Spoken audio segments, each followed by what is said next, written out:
Chers amis supportrices et supporters, bonjour et bienvenue dans ce nouveau numéro du Talk by Let's Go Metz, votre podcast au cœur du sport messin. On va revenir sur la victoire inestimable du FC Metz ce samedi sur la pelouse de Dunkerque, un succès qui permet aux Grenats de monter à la deuxième place grâce au revers du PFC à Laval. Et pour en parler, j'accueille mes deux chroniqueurs du jour. On commence par notre envoyé spécial et globe-trotteur, Mehdi Abirez. Salut Mehdi. Salut Gérald, salut à tous. Très content d'être là aujourd'hui. Effectivement, très content d'avoir été à Dunkerque et avoir vécu un grand moment de football de mes propres yeux. J'imagine que tu t'es cramé les cordes vocales sur le but de Morgan à Bokele. Ouais, j'ai fait un peu de bruit. Ouais. À tes côtés, on accueille notre doctoresse tactique Thomas Doué. Salut Thomas. Salut tout le monde. Bah ouais, écoutez, gagner des matchs clutch comme ça, c'est pas qu'on n'a pas l'habitude, mais c'est vrai que ça fait plaisir quand même. Donc content de pouvoir en parler avec vous, quoi. Ça va le cardio après la victoire? Ça n'a pas été trop compliqué pendant le match quand même? Faudra poser la question au voisin d'en dessous. Ah, je ne parlerai pas en son nom, donc voilà, je dirai de plus. Voilà. Alors messieurs, comme on l'a dit, le FC Metz s'est sorti brillamment du piège dunkerquois ce samedi après-midi et a fait montre d'une envie, d'une détermination sans faille et revient donc avec les 3 points. Alors une victoire qui permet aux hommes de Stéphane Lumignan, on l'a dit, de se hisser à la deuxième place à la faveur du faux pas du Paris FC qui a lourdement chuté à Laval 3-0. Mehdi, t'étais au stade hier en tribune de presse, l'ambiance ça devait être incroyable avec ce scénario totalement fou.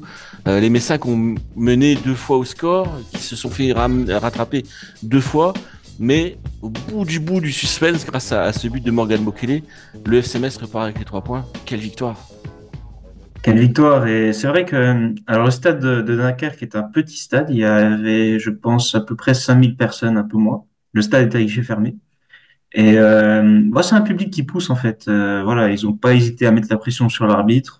Bon, dans le contexte actuel, c'est vrai que ça faisait un peu, c'était peut-être pas la meilleure chose à faire, mais voilà, il y a un public qui pousse et il y a une belle ambiance. Ils ont essayé de mettre la pression, de jouer leur rôle de 12e homme jusqu'au bout.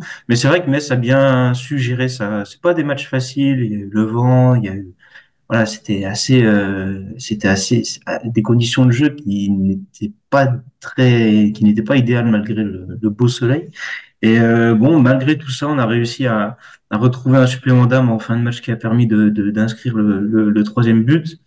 C'est vrai que c'est tous les ingrédients en fait étaient là pour que le FCMS ne rentre pas avec les 3 points à Dunkerque, malgré le fait qu'il jouait une équipe encore une fois amoindrie.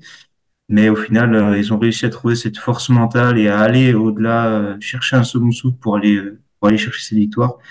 Et c'est assez agréable à remarquer comme état d'esprit en sachant qu'on a besoin de ces choses-là en vue du sprint final. Thomas, on est passé un peu par toutes les émotions pendant ce match. On va pas se le cacher. Dunkerque, malgré 2 absences très importantes, a vraiment joué un gros match et a posé des problèmes aux Grenats. Mais finalement, la victoire, elle est arrivée au terme d'un scénario dingue. C'est une victoire peut-être un peu plus marquante que les autres. Oui, parce qu'elle est marquante, parce que déjà elle intervient à un moment clé de la fin de cette saison face à un concurrent direct et on sait que tu préfères toujours gagner contre un concurrent direct que contre un adversaire par exemple du bas de tableau. Voilà, il y a l'expression du match à 6 points qui comptablement n'est pas vrai, mais le fait de pouvoir entre guillemets bloquer ton adversaire qui plus est et on l'a dit, hein, le fait qu'ils aient perdu à Rodez, et je pense que c'était pas forcément le plan qui était prévu, et en plus avec le score qu'ils ont pris, parce que on l'a pas dit aussi, mais ça a aussi affecté notamment leur différence de but. Ce qui du coup relance aussi un peu les cartes quand on sait que Guingamp a plus de différence de but qu'eux, par exemple. Donc en fait, c'était quand même beaucoup de pression pour Dunkerque, pour Metz évidemment, et finalement le match a été assez tendu, je pense, entre les deux équipes, notamment sur la première mi-temps. Et de manière générale, tu as quand même une équipe de Dunkerque qui, après avoir, entre guillemets, été un peu timide dans son jeu en première, en deuxième, a un peu voulu changer les choses dès la mi-temps. Et ça nous a amené à un match qui était quand même assez stressant. Et on a quand même senti voilà, cette équipe de Metz qui, en deuxième mi-temps, avait un peu pris peur quand même, parce qu'en face, Dakar qui avait quand même bien réagi. Et, euh, et tu as ces moments clutch. Encore une fois, on parle de ces moments clutch, comme par exemple, il y a 2 ans, c'était la victoire à Sochaux. Hein, Ouais. qui sont des choses où on se dit, en fait, on voit ces victoires-là comme des moments clés des fins de saison, et celui-là, on est probablement un, d'autant qu'on, comme on l'a dit en avant match, mais le fait est que il y a plus que Laval que tu affrontes dernière journée, donc c'est sûr que passer ce match de Dunkerque, c'est quand même un peu un soulagement pour tout le monde. Et dans effectivement, comme l'a dit Mehdi, dans une ambiance qui était assez chaude, avec des conditions qui ont aussi joué leur rôle dans ce Un match-là. scénario incroyable aussi, parce que tu as ce côté bras de fer où tu mènes au score, tu te fais rattraper, tu remets un but derrière, tu te fais rattraper, et Hmm. jusqu'au bout, tu trouves la force mentale de dire non, je repars avec les 3 points, quoi. Et tu mets le deuxième dans un temps qui n'est pas un temps fort messin, quoi. C'est-à-dire que la deuxième mi-temps est un vrai temps fort dunkerquois. Et effectivement, comme on dit, 9 fois sur 10, tu mets pas ce troisième but. Alors peut-être que tu prends pas non plus le deuxième, hein, vu la minute à laquelle on l'a pris. Mais tu prends, mais comment dire, mais tu marques pas ce troisième but. Donc oui, la plupart du temps, tu refais le match, t'as 2-2 et c'est normal finalement parce que Metz a eu sa mi-temps, Dunkerque a eu sa mi-temps. Ça aurait été logique que ça se neutralise comme ça. Mais oui, surtout reprendre, enfin, comment dire, revenir, reprendre l'avantage comme on l'a fait. C'est sûr que c'est pas quelque chose auquel on a l'habitude de voir à Metz, avec des joueurs clutch, mais on va pas s'en priver, quoi. Surtout à ce Alors, moment-là de la saison. justement, Mehdi, on va parler un peu de ces joueurs, parlons un peu de l'attaque messine. Hier, Metz a joué sans Idrissa Gueye pendant une grande partie du match. Stéphane Le Mignan avait décidé de redonner une place de titulaire à Papa Amadou Diallo. C'était un choix fort du technicien Grenat quand on connaît l'importance quand même du jeune Sénégalais depuis son arrivée dans l'animation offensive. Ouais, c'était un choix fort et il n'a pas forcément été couronné de succès dans le cas de Papa Amadou Diallo. Je pense que voilà, Ouais. il est quand même resté un peu en dedans, un peu déçu de Bah, sa il amène le performance. premier but. C'est Il son... amène ouais, il amène le premier but, mais son impact globalement n'est pas celui qu'on attendait. Mais dans l'absolu, ce qui a permis le succès messin hier à Dunkerque, c'est plus ses passeurs en fait. Ces passes magnifiques qui ont amené les buts voilà, surtout le deuxième et le troisième. Le premier, bon, Papa Amadou Diallo prend sa part. L'accélération de Hein fait beaucoup de choses, mais c'est surtout les passeurs. Et en fait, Sabali marque des buts d'avant-centre. Ça fait plaisir à voir aussi. On, en- on, on en reparlera peut-être, mais c'est vrai que Bon, il on peut nous en avait parler pas habitués maintenant, à hein. ça. Ouais, On peut en ouais. parler maintenant. Il nous avait pas forcément habitués à marquer ces buts, on va dire faciles, hein, En face à face comme ça, ouais, en c'est vrai. face à face comme ça. Et c'était un manque à Metz d'ailleurs qui était beaucoup plus, voilà, beaucoup plus global à ce niveau-là. Il y a petit Et pont, je donc, crois, sur le troisième en plus, hein. Et puis il fait c'est petit pont sur le gardien. c'est Ah, possible. Je l'ai Il fait un petit pas, pont. je l'ai pas. Le deuxième fait un petit pont sur son face-à-face. D'accord. Ouais, il fait un petit pont. Mais ouais. après, mais là où je pense que vous avez d'accord sur un point, c'est que Sabali, pendant la plupart de ses actions un peu clutch de face-à-face, avait un peu le même syndrome qu'avait Nian en son temps, un feu Nian, Ouais, hein, pour un peu nostalgie, de vouloir plutôt dribbler le gardien que de chercher à battre le gardien en un contre un avec sa c'est frappe. vrai. Plus de Et là, spontanéité, quoi. C'était des gestes de Ouais. leader hier, ouais. voilà, et donc quand tu fais ça, quand tu veux dribbler Gallin, c'est que généralement t'es pas en confiance, hein, parce que tu choisis ce qui t'apparaît comme la solution la plus chirurgicale, qui est de dribbler et de marquer. Et très souvent, on a vu que Metz et ses attaquants ont un peu gâché des actions comme ça. Et là, effectivement, il n'hésite pas. Même si j'ai eu un doute sur le contrôle du premier but, hein, je me suis dit, ça c'est un contrôle qui amène la balle en corner, hein, c'était un peu chaud. Mais en vrai, oui, effectivement, vous avez raison. À part ça, il est chirurgical dans ce face-à-face et on aimerait qu'il soit tout le temps comme ça. C'est clairement ça. Bah, de toute manière, s'il va arriver au 20 buts que Stéphane Noumignan nous a encore promis en conférence de presse hier, va falloir qu'il soit encore un peu plus efficace. Mais clairement, bon, il a fait un bon match en tant que finisseur. Mais vraiment, ce qui a encore plus que l'attaque Messine qui nous a régalé en termes de finition, c'est quand même tout ce qui se passe avant. Et Ouais, ces magnifiques passes, ils ont réussi à prendre le jeu de Dunkerque à leur compte une nouvelle fois, parce à l'aller, ils sont venus avec une stratégie différente, mais c'est pareil, Stéphane Lamignon a réussi à contourner tout ça. Et voilà, le fait qu'ils laissent leur ligne défensive assez haute, qu'il y a de l'espace et qui soit peut-être aussi un peu moins solide, tout simplement que les Messins, eh ben ça a permis on a capitalisé là-dessus et ça a permis de voir ce qu'on a vu. Et c'est encore une fois un très bon point à remettre à Stéphane Lamignan et à ses équipes qui ont réussi à appliquer le plan de jeu. Thomas, sur le choix de Diallo, replacé à gauche, et Gauthier Hein en faux neuf avec Sabali. Paris gagnant, doublé de Sabali, bien sûr, ce but de Bokele aussi dans les arrêts de jeu. L'attaque Messine, encore une fois, décisive et efficace. Bah, décisive, oui, je dirais comptablement et même sur le côté super sub qu'apporte Bokele, puisque on parle de Bokele là, mais faut pas quand même oublier que Bokele est buteur. Alors même si ça a peu d'incidence sur le match contre Annecy, il est quand même passeur décisif sur le deuxième but contre Amiens. Donc là, pour le coup, il a une contribution qui est très décisive dessus. Là où un Diallo effectivement marque le pas après avoir eu sa petite période un peu chaude, là il marque le pas. Pas aidé non plus. Et là, je pense que c'est là où l'attaque, enfin, le choix de Le Mignan, je vois ce qu'il a voulu faire. Il s'est dit, Dunkerque va pas évidemment nous attendre dans leur surface. Ils vont avoir un bloc médian. J'ai besoin d'avoir deux mecs qui prennent la profondeur. Ouais, c'est Donc ce qu'il a avoir des expliqué joueurs, d'ailleurs. Ouais. voilà, donc j'entends très bien dessus. Le seul truc qu'il y a, c'est que quand tu vois les positions moyennes dans le match, tu te rends compte qu'un joueur comme Sabali est très axial sur l'ensemble de la rencontre, là où un Gauthier est beaucoup plus sur la gauche. Et comme il est beaucoup plus sur la gauche, il est donc sur le côté de Diallo, et donc Diallo a moins de possibilités de se retrouver dans des situations de 1 contre 1, parce que Gauthier venant sur son côté, forcément ça amène son vis-à-vis. D'ailleurs, ça a été rappelé notamment par les commentaires en disant qu'un joueur comme Skita, par exemple, qui était très sur le côté plus droit de Dunkerque que le côté gauche, et aimait bien suivre notamment Hein. Donc forcément, quand tu es un mec comme Diallo, tu as moins d'espace à exploiter. Donc on va dire que ça aurait été différent si tu avais eu, genre, je sais pas, le duo Sabali-Gay par exemple, et où peut-être que Diallo aurait un peu plus pu respirer sur son côté. Mais le fait est, c'est que là, il n'a pas pu.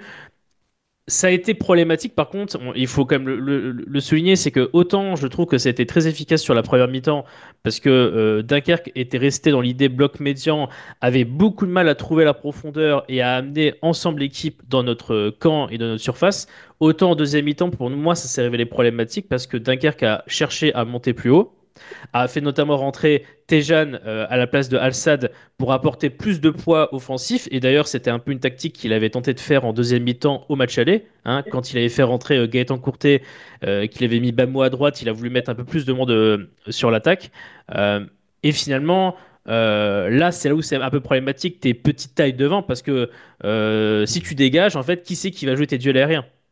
Ouais, Ouais, c'est Personne. ça. C'est ça. Et c'est là où c'est marrant, parce que l'histoire veut que le troisième but de Metz, s'appuie justement sur ce qui, dans la situation qu'a apporté Dunkerque en deuxième mi-temps, aurait dû être la réponse peut-être plus rapide, c'est-à-dire l'arrivée d'Idrissa Gueye permettant de jouer long, de jouer éventuellement des duels aériens en déviation. Et en fait, c'est un peu ça l'idée, c'est que c'est là où il y a... Moi, je trouve que le Mignon a peut-être réagi un peu trop tard par rapport au changement apporté par Dunkerque. Et certainement que Diallo aurait dû sortir beaucoup plus tôt, en fait. Voilà, c'est un peu là où j'ai dit c'est un peu dommage d'avoir autant attendu parce qu'on voit clairement que quand tu as un grand joueur comme Idriss Gueye, te dire je peux balancer devant, c'est moins problématique que de te dire je balance devant et c'est Hein et Sabali qui vont devoir jouer les duels au bonheur de la chance contre les grands comme Sanganté par exemple, enfin, des joueurs que tu peux pas lutter de manière aérienne quoi. Donc c'est ça. Mais après, sinon. Le fait est, c'est que comptablement, t'as les choix qui ont été faits de mettre Sabali pur avant-centre et pas Idrissa Gueye et le côté super sub de Bokele, ben, ils sont rentables comptablement, quoi. Même s'il y a ce petit Alors, manque d'adaptation un peu compliqué. la transition, elle aurait pu être parfaite, mais tu as continué après. Tu parlais de jeu aérien, et je voudrais justement qu'on aborde ce sujet par rapport à la défense. Mehdi, Michel Mboula nous a fait peur par moment. Bon, il a quand même réussi à faire une magnifique première mi-temps, ça va. malgré le retour de Traoré dans le groupe. Mboula, voilà, il maintient sa place de titulaire depuis son arrivée. On est d'accord? Oui. Hier, il a fait une grosse première mi-temps. Mais en deuxième mi-temps, il a loupé quelques ballons, ça faisait peur quand même. Ouais, bah, en fait, ça s'inscrit plus globalement dans la baisse de rythme qu'on a vu en deuxième mi-temps du FCMS. Hein. D'ailleurs, je vais pas forcément incriminer Mboula en particulier. C'est vrai qu'on a vécu quand même 15 minutes jusqu'à la blessure de l'arbitre. qui n'était pas facile. Et on le voit sur le premier but. Alors le premier but, moi, j'aimerais quand même revenir un peu dessus très rapidement. Un premier but inscrit avec une main édifiante de Gaëtan Courtet Alors, en j'ai revu surface. les images. Elle est collée au corps, non? C'est compliqué. Franchement, les angles sont compliqués. Euh, on ne sait pas s'il touche la cuisse Ouais. aussi en même temps. J'ai l'impression qu'il y a un peu les deux. Ouais. Ah, En tout cas, en tout cas, elle est mise de manière à ce que elle ait un impact sur l'action, parce que c'est très marrant. Enfin, je trouve que c'est assez marrant d'avoir la il y main a un ouverte geste. comme Il y a un geste, geste. mais Voilà. Est-ce qu'il est aussi important que qu'on puisse le croire? Peut-être pas. le but est Mais de beau, toute donc ça manière, c'est mérite. fait. Le Voilà. but, voilà, la reprise d'après est magnifique. Et puis ça finit Et, bien, donc bon, on va et leur ça finit accorder. bien. On en tiendra pas rigueur. Mais ouais, non, mais c'est vrai que pour revenir sur la défense, on a, voilà, il y a peut-être eu il y a peut-être eu un moment de flottement, mais c'était un moment de flottement collectif. Ouais. Autrement, c'est plus moi, ma déception, c'est plus sur le deuxième but parce qu'en fait, on laisse les joueurs de Dunkerque arriver, on les laisse arriver. Je crois que c'est Teyan, Courtet, puis ensuite Bamou. Et Bamou, par exemple, le marquage n'est pas forcément très marqué, tout simplement, sur l'attaquant. Donc, voilà, on a été un peu passifs. Le premier but, je crois que c'est Jesse Demagué qui se fait quand même bien avoir par Teyan qui joue de son physique Il fait une grosse et il rentrée, pense Yann. pouvoir le contourner. Ouais, il pense Oui. pouvoir le contourner. Au final, il se fait avoir. Très naïf sur ce coup. Euh, mais encore une fois, ça se finit bien. Alors, on va essayer de rester positif quand même. Je pense que ça s'inscrit sur la baisse de régime globale qu'on a vu pendant Ouais. les 15 premières minutes de la seconde mi-temps. On a vu que les choses se sont tout de suite réadaptées une fois le fait de jeu de l'arbitre revenu sur patte. Et en fin de match, c'est comme disait Thomas tout à l'heure, c'est la peur en fait qui a envahi les Grenats. Moi, je disais à mes collègues à côté, c'est très bizarre de voir cette équipe prendre peur alors qu'elle nous a habitués à beaucoup de sérénité, notamment dans ces fins de match. Donc voilà, il y a un côté mental qui est hyper prégnant sur ce genre de rencontre dans le contexte qu'on connaît. Et c'est pas forcément une menace à long terme pour moi. D'autant plus qu'on va jouer des équipes plus abordables. C'est peut-être offensivement que le problème va se poser plus que défensivement. D'accord. En Thomas, un petit mot sur la doublette Mboula-Sané, qui est quand même énorme. Hein. C'était pas le but, c'était pas de les incriminer, bien entendu. Comment t'as trouvé encore une fois leur performance hier? Alors, déjà, moi j'ai un peu tweeté à ce sujet-là. Faut quand même voir que Metz a encaissé 4 buts sur ses 3 derniers matchs. Les 4 viennent du côté gauche de Metz. Donc, je dirais que si défensivement on doit pointer quelque chose aujourd'hui, un travail à faire au niveau défensif, c'est sur ce côté gauche qui, effectivement, a l'air quand même plus vulnérable que le côté droit, là où la doublette Sané-Kouao semble un peu plus solide quand même. Peut-être que Udol et Mboula, c'est évidemment aussi du rodage, parce que bon, on rappelle que Mboula, il est pas arrivé en début de saison quand même. Après, je vais pas vous cacher, hein, si vous reprenez mes propos dans le débrief, c'était quoi? C'était le match d'Amiens, si je me souviens bien. Non, c'est possible, ouais. Euh, je crois que j'étais. Je disais que Mboula prenait peut-être trop de risques dans son jeu défensif. Preuve en est encore, mine de rien, puisque il oublie Mère Nature qui est le vent, hein, sur sa sortie de ligne. Il oublie aussi que sortir de sa ligne oblige son collègue de gauche à compenser. D'où le fait que justement Mehdi remarquait que il pense, enfin il voyait un peu Bamou seul, mais parce que bah, du coup Udol a dû compenser la sortie de ligne de d'Emboula et donc ça a créé un décalage qu'ils n'ont pas réussi à combler en fait tout simplement sur l'action. Euh, donc voilà, donc défensivement, c'est encore ce côté gauche, c'est encore en rodage quoi. Hein, voilà, donc aujourd'hui, par chance, tu marques plus de buts que tu en encaisses.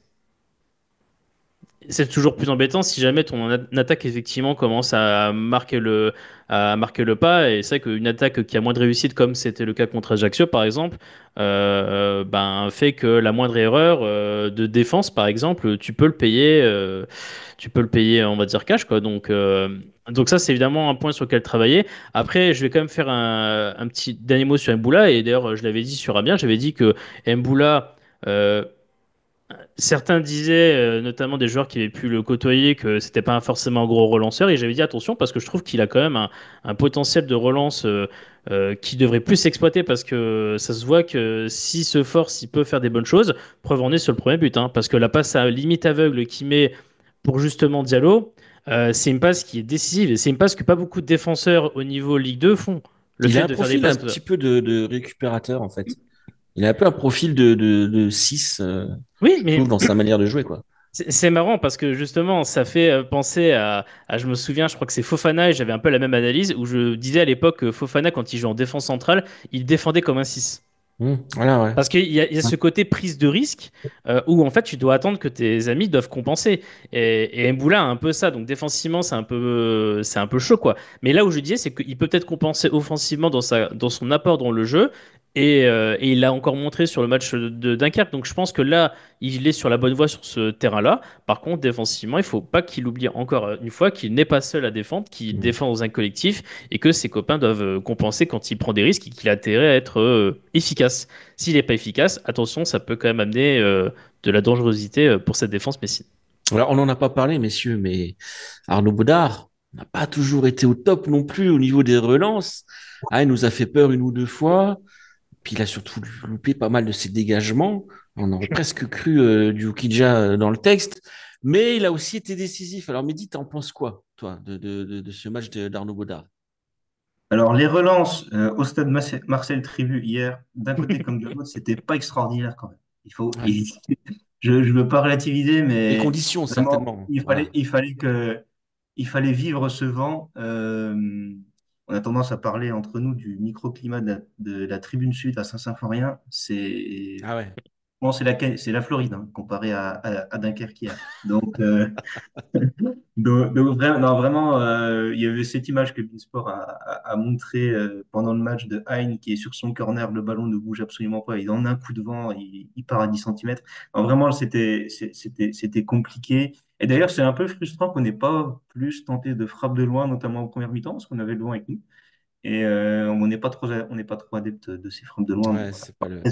Malheureusement. Parenthèse fermée. Ouais. Malheureusement. Parenthèse fermée. Donc, Arnaud Bodard, c'est difficile de juger, au vu des conditions, c'est difficile de juger sa performance. C'est vrai il y a une relance en première mi-temps qui est vraiment pas bonne. Et là, pour le coup, qu'on peut Ouais. imputer Sur à personne. Skita.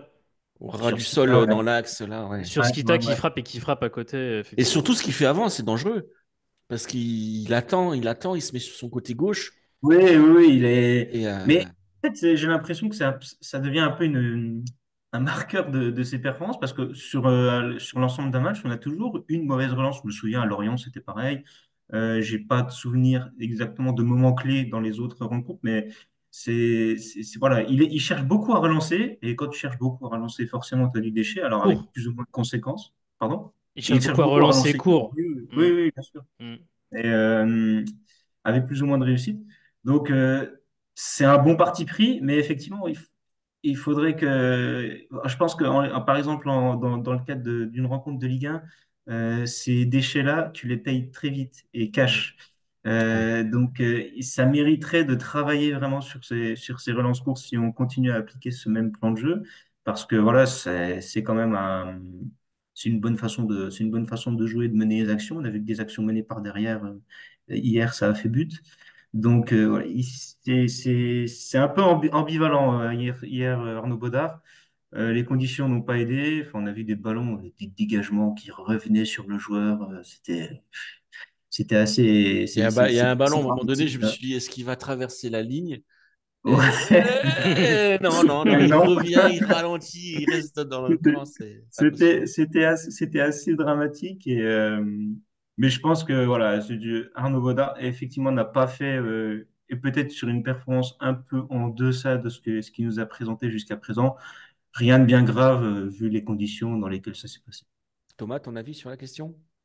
Ben, de toute façon, Baudard a effectivement une approche, je dirais, très orthodoxe et très rigoriste, entre guillemets, de la relance, puisque, alors, peut-être qu'encore une fois, on ne sait pas les consignes aussi, hein. Est-ce que c'est le Mignan qui impose le jeu court?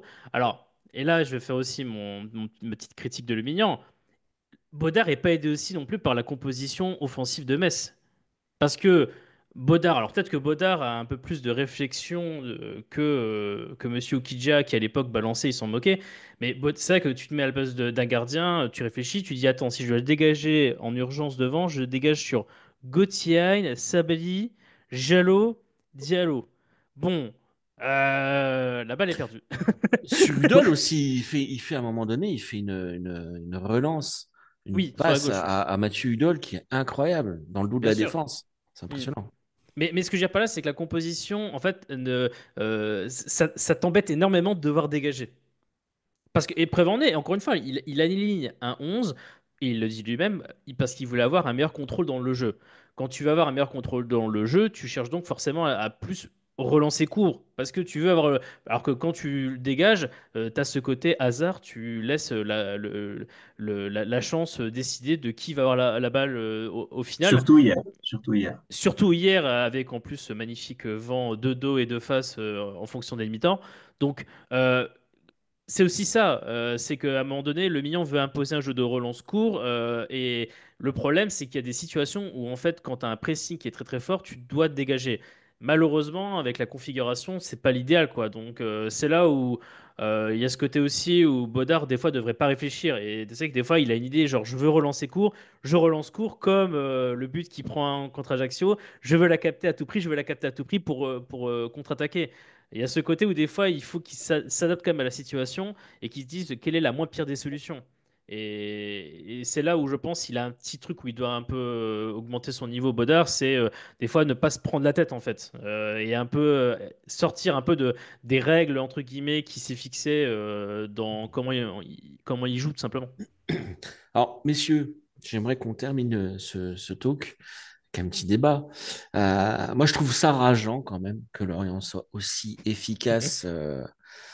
Encore une fois, bah, samedi, hein, Metz a été premier pendant quelques heures jusqu'à la victoire de Lorient face à Bastia. Mais dit, quand on voit ce jeu proposé par exemple de Stéphane Lemignan, cette animation, alors les deux latéraux, Udol Kwao, le rapport offensif, ce milieu de terrain avec cette triplette de Magué, Stambouli, Hein, on a envie de plus en fait que cette seconde place. C'est l'une des plus belles équipes de Metz de ces dernières années, non? Ça l'est indéniablement dans le jeu, dans l'état d'esprit, dans voilà, le collectif. Après, franchement, on peut s'en prendre qu'à nous-mêmes parce que les deux défaites, par exemple, à Red Star et à Grenoble, c'est nous qui perdons le match. C'est Ajaccio, pas c'est nous. Ajaccio aussi, oui, d'une certaine manière, complètement. Avec 6, allez, 4 ou 7 points en plus, l'histoire n'est pas la même. Mais bon, avec des si, on peut refaire le monde. Donc, moi, je suis frustré comme toi, Gérald, mais je pense que pour le coup, c'est ce qu'on mérite, puisque ces matchs charnières, entre guillemets, contre Red Star, contre Grenoble, contre des équipes qui sont largement à notre portée, mais qu'on n'a pas réussi à négocier, eh ben, c'est ce qui nous permet pas aujourd'hui d'être premier. Après, moi, j'ai toujours voulu qu'on joue le titre jusqu'au bout. Je disais sur France Bleu Lorraine il y a 2 semaines que je voulais une victoire du Paris Ici, FC contre Lorraine, on va se faire Lorient. disputer Ici ça. Lorraine, Oui, ici. pardonnez-moi, ici Lorraine et on les embrasse. Euh, que je voulais une victoire du Paris FC contre Lorient. On m'a dit, bon, attention, on va essayer de jouer la montée, etc. 2 semaines plus tard, on se retrouve leader provisoire pendant quelques heures. C'est assez satisfaisant d'une part. Pour le suspense, mais c'est assez satisfaisant de voir que cette équipe peut, encore une fois, à la fin de la saison, prétendre à une place qui est à sa juste valeur, parce que je pense que vraiment, pour le coup, on n'a pas la meilleure équipe de Ligue 2 dans ce championnat, à part nous. Lorient n'est pas loin, c'est une grosse équipe et avec beaucoup d'individualité. Mais je pense que là, avec Metz et Lorient, on a les deux équipes qui, à mon sens, méritent d'aller au bout dans moins de 2 mois. Et il nous reste quelques matchs à jouer, dont le dernier à Laval. Laval qui a battu Lorient 2 fois à domicile et à l'extérieur. Laval qui vient d'en mettre 3 au Paris FC. J'espère que si on mérite de monter en Ligue 1, qu'on arrivera À le à la faire avant. avant, parce Ouais. que ce dernier match à Laval, il va valoir son pesant de cacahuètes quoi qu'il arrive, mais il va être très, très, très compliqué à manœuvrer. Ouais, Donc, c'est ce que si, disait si le on... président Serein hier, justement, en interview. Il disait qu'il espérait que la montée serait acquise avant ce dernier match. Ouais. Et il faut pas oublier aussi un truc, c'est qu'il faut avoir la situation de Laval au moment où il nous joue dernière journée, parce que si jamais Laval a une avance où ils peuvent plus être rattrapés parce qu'ils sont, par exemple, je dis un truc, hein, genre ils sont quatrième, cinquième, imaginons, ou même cinquième et que la différence est que le sixième elle est faite, ils vont avoir peut-être avoir tendance à se dire, ben, on peut plus atteindre la troisième. On va chercher à plutôt lever le pied parce que notre match de barrage contre le quatrième, il va approcher très vite, quoi. Donc, ou alors, pire situation, ils flanchent totalement en fin de saison et ils peuvent plus jouer la quatrième ou la cinquième place à la dernière journée. Donc en fait, ça dépend aussi beaucoup de la situation de Laval quand tu vas les affronter également. Parce que, donc voilà, donc même si là, actuellement, c'est quand même très serré, on voit sur les dernières places de barragistes, ça peut être, comment dire, assez important de voir la situation de Laval quand on les affronte, quoi. Mais rapidement, Thomas, j'aimerais que tu répondes aussi à la même question que j'ai posée à midi. Est-ce que Metz aujourd'hui ne propose pas le plus beau football de Ligue 2 et surtout le plus beau football des 10-15 dernières années en Grenade? Euh, Bah alors, 10, 15 dernières années, déjà, je vais dire oui pour une raison à peu près simple, c'est qu'il y a quand même une envie de jouer vers l'avant qui est très marquée et assumée. Mine de rien, même sur les profils des joueurs, les profils de milieu de terrain qui sont des profils de joueurs qui savent utiliser leurs pieds. Hein. Il y en a toujours eu un dans le 11 Messin qui était. Tu Ah oui, il y sentais en a que. toujours eu un, comme tu dis. Mais là, Il y en a toujours. il y en a Voilà, trois, quoi. mais là, ils ont tous un pied, et notamment au milieu de terrain. Et Trois voire même, quatre avec Jalot, ouais, d'ailleurs. voilà, donc c'est quand même un shift, un changement qui est quand même très fort par rapport à toutes les années, qui fait que, bah oui, pendant très longtemps, on avait un 6 qui n'était pas vraiment un 6 relanceur, par exemple, ou des 6 qui n'étaient pas très Deux, relanceurs. ouais, c'était surtout du 4-2-3-1, hein, les meilleures Vo- années, c'était ça, quoi. Hein. Voilà, donc là, tu sens qu'il y a quand même un truc qui est assumé dessus. Est-ce que c'est pour autant le meilleur jeu de Ligue 2 qui existe? C'est compliqué parce qu'il y a quand même, je trouve quand même que tu as des. C'est- Je pense que autant dans la maîtrise milieu de terrain, apport des latéraux, je pense on est très très fort. On est peut-être même les meilleurs. Après, je trouve que offensivement parlant, pour l'instant, quand je prends les trois mecs devant, par exemple, je pense qu'aujourd'hui, il y a peut-être un peu mieux que Metz, aujourd'hui, quand même. Je Mais parle c'est dans un la fait. globalité, mais même Oui, nous, les 10-15 C'est peut-être un dernières peu moins années, efficace, ouais. voilà, on a quand ouais, même eu c'est des ça. mecs Mais c'est comme pour ça que Kotadze devant, c'est sûr. Mais c'est pour ça que je suis pas en mode genre je pense pas qu'on est vraiment la meilleure de Ligue 2 parce que franchement c'est un peu c'est très serré. Je pourrais pas te dire aujourd'hui on est parce que franchement autant on a peut-être le meilleur milieu de Ligue 2 mais l'attaque a mieux. Donc en fait c'est assez équilibré. Mais de manière générale au global on peut pas on peut pas être déçu de l'intention que l'on voit. Encore une fois l'exécution c'est une chose, l'intention c'est une autre et pendant des années à Metz l'intention n'a pas été de jouer au football. D'accord, C'est elle a vrai. été de laisser l'adversaire jouer au football et de faire que de l'ultra contre-attaque, de se reposer sur les joueurs uniquement individuellement et de ne pas construire collectivement. D'accord, que ce soit Antonetti, que ce soit Bologna, on peut remonter jusqu'à Perpet, ils se sont tous appuyés sur les joueurs. D'accord, offensivement parlant, hein. Défensivement, des fois il y a eu de la réflexion collective. Offensivement, par contre, clairement, c'était je me repose sur les joueurs pour nous sortir de la mouise. Pour une fois qu'il y a quelqu'un qui assume collectivement offensivement parlant de vouloir faire quelque chose, on peut que le saluer et quand ça réussit, quand il y a du réalisme, on peut applaudir des deux mains. Voilà. eh ben, ce sera le mot de la fin. Parfait. Messieurs, place à la trêve. 15 jours sans FCMS, on va avoir du mal quand même. Alors, c'est la fin de ce podcast. Merci à tous de nous avoir suivis. On se retrouve très vite sur lesgomes.com et on fera certainement dès la semaine prochaine un nouveau talk où on trouvera quelque chose à raconter sur le FCMS. De toute façon, il y a toujours quelque chose à dire. En attendant, prenez soin de vous et à très bientôt. Bye bye. Salut! Salut!